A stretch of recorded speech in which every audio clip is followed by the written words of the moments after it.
So Higher Education Minister Dr. Blade Nzimande has dissolved the National Student Financial Aid Scheme Board with immediate effect. This move comes on the backdrop of widespread student unrest due to non-payment of allowances, leaving many without essential needs such as accommodation. Well, the South African Students' Congress has voiced its support for the minister's recent decision, but have called for an overhaul of the management at NSFAS following their protest to the Department of Higher Education in Pretoria on Friday. Sasco President Vezinhlanhla Simelane joins us now to discuss this further. Vezinhlanhla, good morning to you. Thank you so much for joining us. I think let's just start here. Your initial thoughts at the news that the minister was dissolving the board of NSFAS. Thank you very much. Good morning and good morning to our viewers at home. Number one, as an organization, we have reacted to the decision taken by the minister. We have welcomed that decision because you know that challenges at NSFAS are very serious. As we speak today, there are students who have not received their allowances. As we speak today, there are students who qualify for NSFAS who have been rejected. So the process of NSFAS, the appeal and so on. So that means that at the end of the day, they don't have accommodation. So they don't have accommodation. They have not received the allowance. So the challenges at NSFAS are very serious. That is why we're welcoming the dissolution of the board. But also, what we have advised the minister is that, through even in our statement, is that the dissolution of the board alone won't help the problem, because we believe that problems at NSFAS are systematic. Even at the level of management, we believe that there are challenges at that level of management. And the minister must pay attention, of course, working with the new administrator in terms of how can we get rid of rotten potential at NSFAS at the level of management. So we are welcoming the decision, and we will be monitoring closely even the appointed administrator in terms of the contributions that he'll be doing.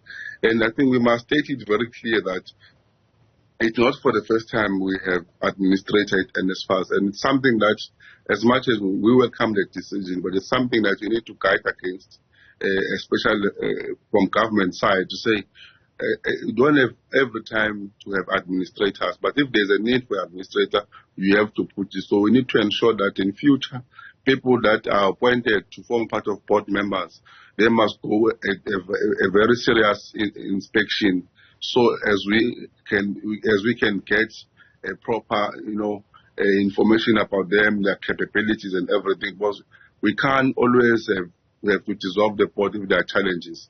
We need to ensure that in the future we appoint people who are credible, we appoint people who are expertise, we appoint people who can provide leadership at the level of NSFAS, because NSFAS cannot collapse. It's one of the very big institutions in the country, controlling a very huge budget, and it plays a very critical role where it funds education, it funds people who are going to be leaders of this future. So we need to ensure that at all material times we protect NSFAS. It cannot collapse under our democratic government. What do you make of calls by OUTA and even the South African Union of Students that essentially has said that even the Minister Blade Nzimande must step down? We don't agree with that view, because we need to have a leadership at the level of Department of Higher Education. So as a solution, you can't say everyone must just step down.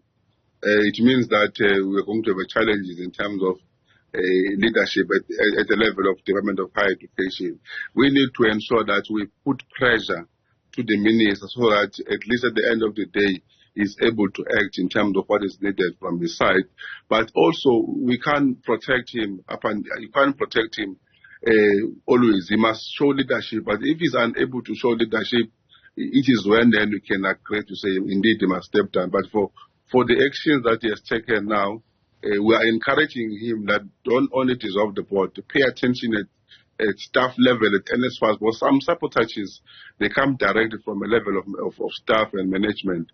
I, for one, at some point, attended many meetings in January with NSFAS.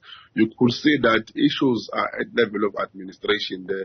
So we must not only pay attention at the board, but also in terms of the management as we have indicated. All right. What do you make of the appointment now of the leadership at the moment? So we are seeing the Higher Education Minister, Blade Nzimande, having appointed former CEO of the SA Institute of Chartered Accountants as the NSFAS administrator, Freeman Nomvalo. Are you confident in his ability?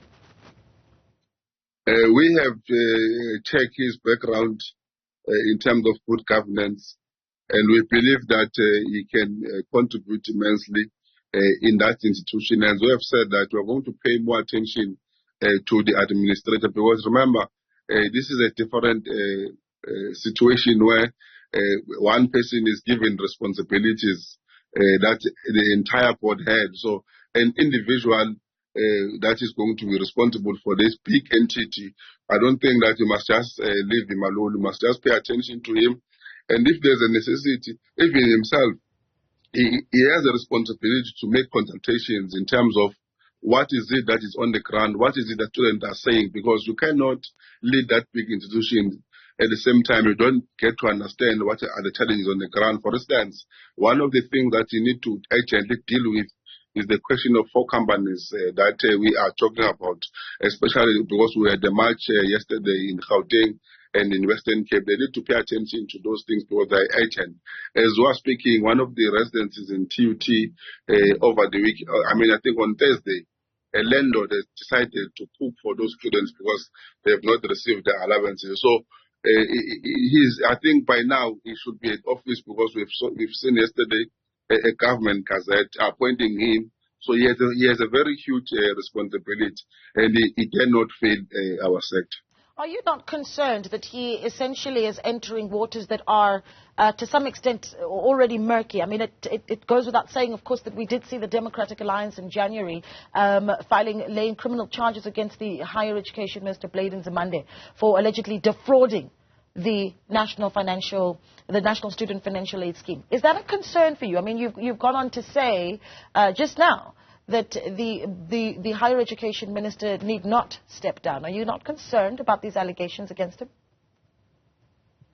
We did indicate when the news came out that even our organization, we came out very clear that we are calling upon law enforcement agencies to do their work speedily, to ensure that if there are people who have been charged, there are people who have done wrong things, they must be able to be charged. And if they are charged, they must be removed from position of responsibilities.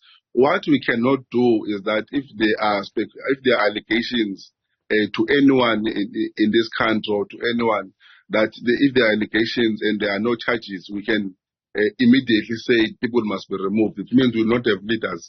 That is why we have said law enforcement agencies must be able to pay attention speedily, because if someone has done something wrong, must be able to be removed. And we've been also call upon the intervention by our President of the state to say, Comrade Cyril Ramaphosa, if you see that and there are people who have been charged from at the level of NSFAS, those people must be removed in the position of responsibilities. So as things stand, there's nothing that we have came across in terms of charges level against those who are responsible and who have done wrong things as NSFAS. And we are saying, even now, if there's anyone who have a tangible information, must come forward and provide that information so that those who need not to be there must be removed with immediate effect. Talk to me about the state of the scheme having paid students at the moment, and those that have not been paid. How desperate is the situation? What assistance, if at all, are you giving to those students? I'm sure you have seen our protest yesterday in Pretoria, and also we had another protest in Western Cape where we marched to NSFAS offices. Those students who were marching to those marches yesterday, they marched there because they are frustrated. We did not even do much of the work to mobilize them as to come and participate in our march. They came voluntarily because they are the ones who are not receiving allowances. So the situation on the ground is very bad. As I was making an example to say, even some of the landlords have decided to take money from their own pockets to buy groceries and cook for students because these 4 companies are failing. The Isaac and Naroko, they are failing. Even today, there are students, 1,000 and 1,000 who have not received their allowances, but at the same time they are expected to go in classes and participate. And in the very same NSFAS will be the one, if a student has not performed academically, will be the one to come and say, we are implementing our policies, we are no longer qualifying for NSFAS, forgetting that they contributed immensely in ensuring that our students are not participating fully in class because they don't have something to eat. And we must put it very clear that anyone who have applied for NSFAS and been granted, that person was an indication that they are unable to afford their fees, they are unable to afford their food, meals, and all of those things. So we can't now, at this point in time, fail them to give what is due to them, because we need them strong. We need them strong so that they can participate and build a better South Africa. Okay, well, obviously we need a solution when you've got students that are going into lectures hungry. Beyond a protest, what other steps is Sasco then taking? The protest, I think, was important to put pressure. That is why we are saying as an organization, you remember, in January, maybe if you are not aware, NSFAS took a decision that it's going to give universities money, I think it was for 3 months, to distribute while they are still sorting out their challenges at NSFAS in terms of distribution. The first 3 months of the academic year, where money was sent straight to universities, I don't remember any challenge that we came across to say our students have not received allowances. So what we are saying or calling upon is that with immediate effect, that process must be taken back to universities, because what we don't want is a situation where our students don't receive what is due to them. So with immediate effect, as from Monday, we need to have something written from NSFAS to say, indeed, students are going to receive their allowances direct from universities, because seemingly their system has failed. As much as from the beginning we supported the system, but it has failed, and a system that has failed cannot be supported. So that is why we're calling upon that there must be immediate intervention, take back the processes to universities so students can be able to receive their allowances on time. Yeah. All right, we're going to leave it there. Thank you so much for speaking to us, and I guess we'll be chatting some more as we watch the developments then with the National Student Financial Aid Scheme. Now, there, the President of Sasco, Vezinhlanhla Simelane.